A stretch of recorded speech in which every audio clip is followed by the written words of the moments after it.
didactique, dans la mesure où notre communication s'intitule La littérature numérique entre pratique et représentation. Comme nous l'avons vu hier et aujourd'hui, la rencontre entre la littérature et le numérique a longtemps fait l'objet de réticences et d'incompréhension. Ce concept revêt notamment un éventail terminologique d'autant plus varié et distingué. Nous parlons notamment de cyberlittérature, de littérature digitale, de littérature électronique ou encore de littérature informatique. Est-ce que tu peux nous en dire davantage? Donc, la littérature numérique, selon le parlant, est un objet frontière. Elle s'inscrit dans un champ de tension dans lequel les frontières sont floues. Dans ce cas, est-ce qu'on parle de littérature numérisée ou de littérature numérique, d'art numérique ou de littérature numérique, de littérature dispositive ou encore de littérature de surface? Donc, dans cette optique, l'Electronic Literature Organization a élaboré une définition assez claire, mais ambiguë sur le plan sémantique, dans la mesure où elle a tenté de séparer ce qui est littéraire de ce qui ne l'est pas dans les expériences électroniques, et aussi elle a tenté de circonscrire la littérature électronique à l'intérieur de la littérature en général. Il faudrait dans ce cas identifier des pratiques électroniques qui peuvent être considérées comme de la littérature et des pratiques littéraires que l'on peut appeler électroniques. À partir de là, le sens assigné à la littérature numérique prend une direction récursive. Une pratique littéraire est électronique si elle se sert des capacités et des contextes rendus possibles par un ordinateur, connecté ou non. Avec cette formulation, on essaie de délimiter ce que signifie électronique à un outil en particulier, qu'est l'ordinateur.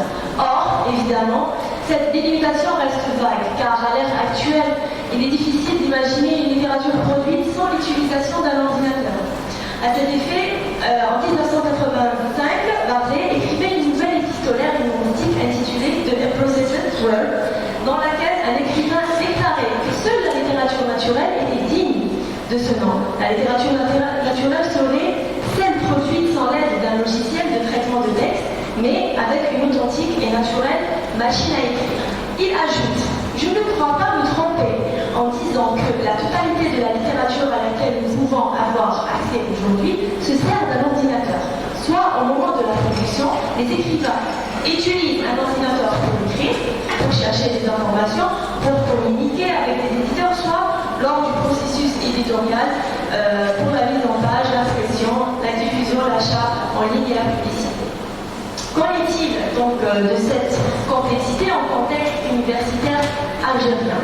Il est à noter que la littérature à l'université algérienne, l'enseignement de la littérature à l'université algérienne, s'inscrit dans le cadre de la formation LND, de licence, master et de doctorat propre aux langues étrangères, notamment dans le cadre de la filière français, langue et littérature française, où dès la première année, donc dès la L1, l'étudiant y est initié. Elle regroupe à elle seule plusieurs modules répartis sur l'année universitaire.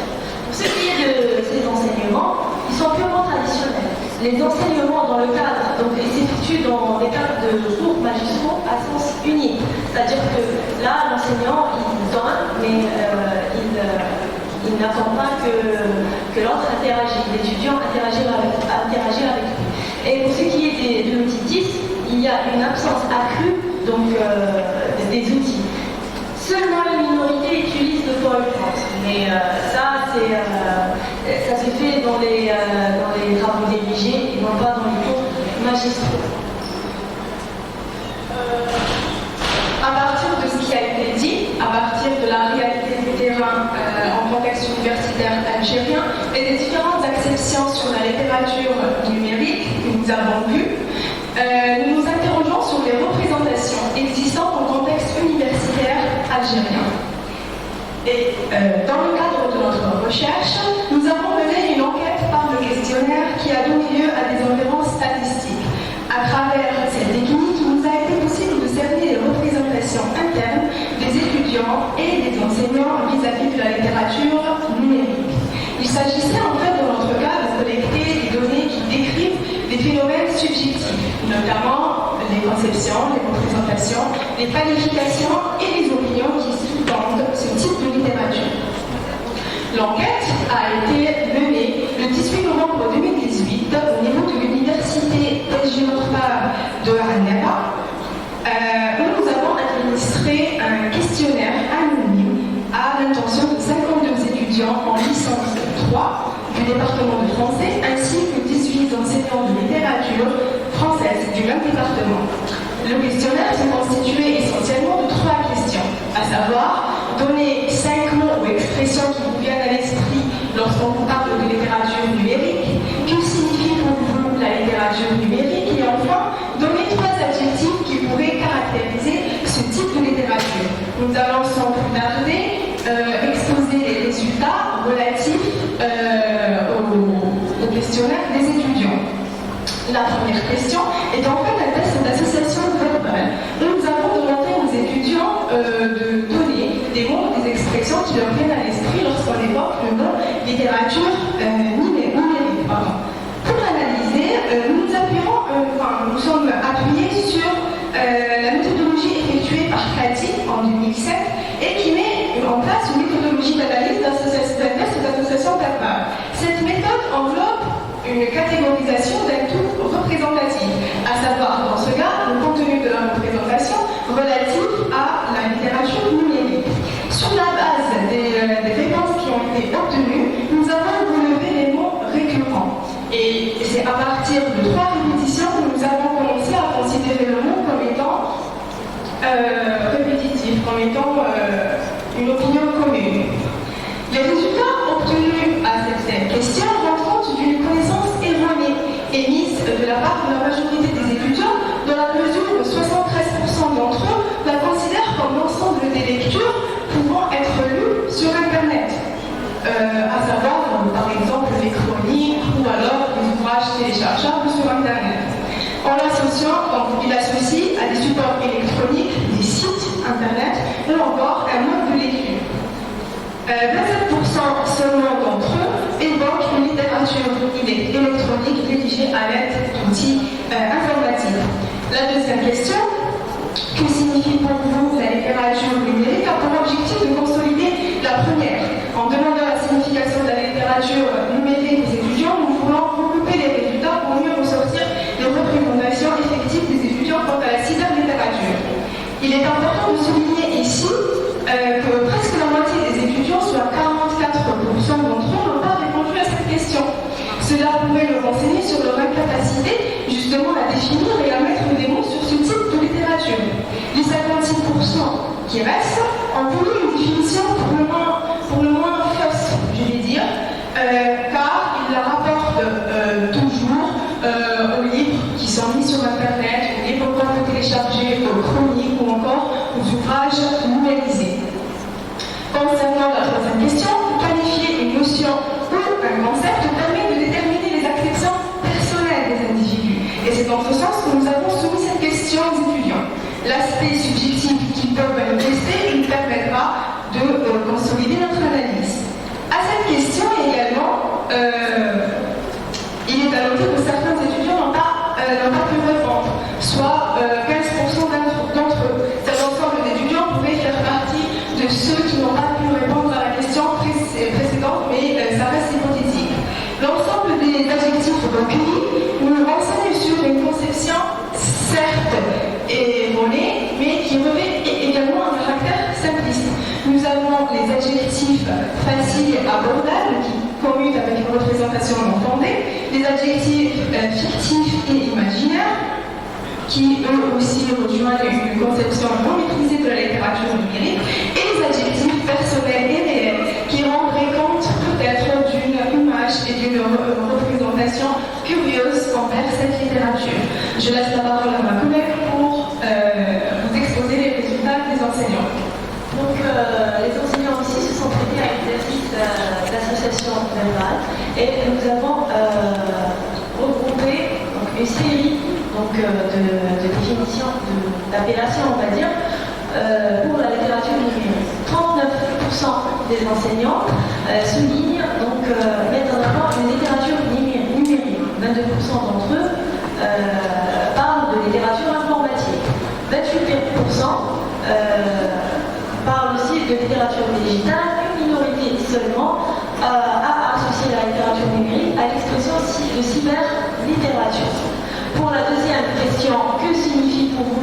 littérature numérique. Nous avons eu un bon nombre donc, de réponses qui ont donné lieu à une conception mitigée. Nous avons ici un nouveau genre de littérature rédigée principalement par des jeunes. C'est une nouvelle littérature qui combine l'art de l'écriture et la technologie.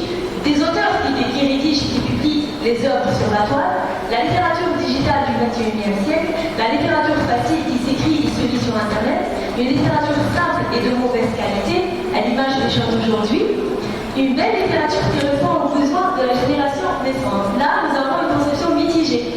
D'une part, nous avons une littérature nouvelle, jeune et belle, écrite par des jeunes, et une littérature de mauvaise qualité, voire simpliste. Pour ce qui concerne la troisième question, dont les trois adjectifs qui pourraient caractériser ce type de littérature, là aussi, les enseignants nous ont fait part de plusieurs adjectifs, donc facile, simpliste, accessible, jeune, libre, digital, virtuel, sans fondement entre parenthèses, bâtard. Donc, ça rejoint les résultats de la deuxième question. Les enseignants ici y voient littérature jeune, libre et digitale, certes, mais sans grand fondement. Cela témoigne de leur orientation peut-être littéraire et leur représentation effective sur la dite littérature. Même si elle est virtuelle, donc la littérature numérique est née avec le mouvement technologique. C'est une littérature monde qui s'accorde aux normes actuelles et c'est selon Mayer une nouvelle forme de stabilité textuelle. Nous avons ajouté une quatrième question aux enseignants.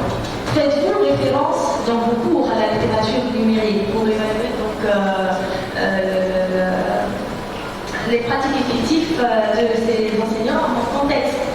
Donc, nous remarquons à partir de là que 89%, c'est-à-dire la majorité des enseignants, n'ont jamais fait référence à la littérature numérique dans leur cours.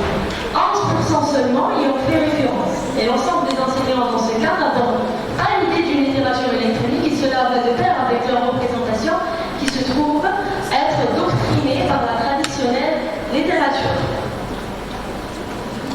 Qu'en est-il des pratiques effectives en classe de littérature? C'est la question que nous nous sommes posée et pour ça, nous nous sommes dirigés vers le programme enseigné et les enseignements dispensés qui ont suscité notre intérêt dans le but de faire le lien entre les trois acteurs qui entrent en jeu dans la relation didactique, à savoir les enseignants dits spécialistes de la littérature, les étudiants de licence 3 et les cours de littérature dispensés, mais aussi les médiums d'enseignement utilisés.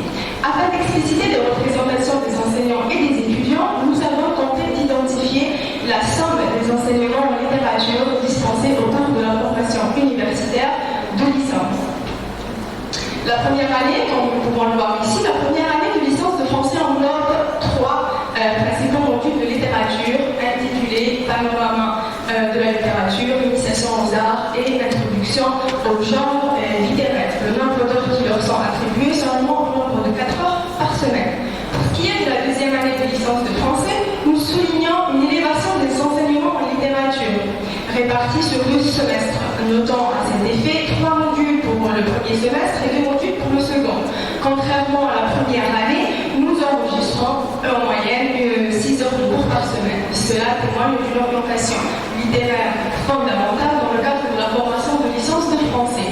Au cours de la troisième année de licence, le nombre de modules diminue considérablement en matière de littérature, notant à ce titre 2 modules seulement répartis annuellement, à savoir l'initiation au théâtre et littérature contemporaine. Il en découle donc 3 heures de cours consacrés à la littérature.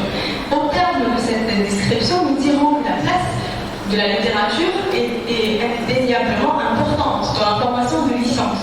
Et dans ce que nous venons de dire, en aucun cas, il a été question d'une littérature électronique enseignée ou encore abordée en classe. Nous pouvons regrouper cela en représentation erronée des étudiants. Donc, on ne peut pas vraiment les peindre de ne pas connaître ce genre de littérature, dans la mesure où c'est vrai que la méconnaissance de ce type de littérature revient à la culture personnelle et à la culture générale de la personne, mais elle prend également place au sein des enseignements qui leur sont destinés.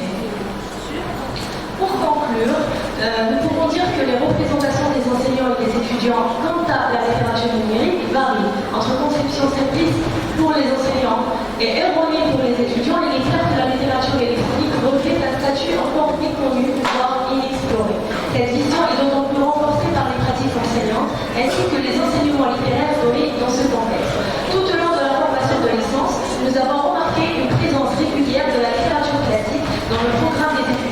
Malgré sa stabilité littéraire, nous signalons tout de même une absence accrue de l'outil éthique susceptible de les initier à ce type de littérature. De plus, la majorité des enseignants ne font pas référence à la littérature numérique et cela pourrait accentuer leur prise de position et son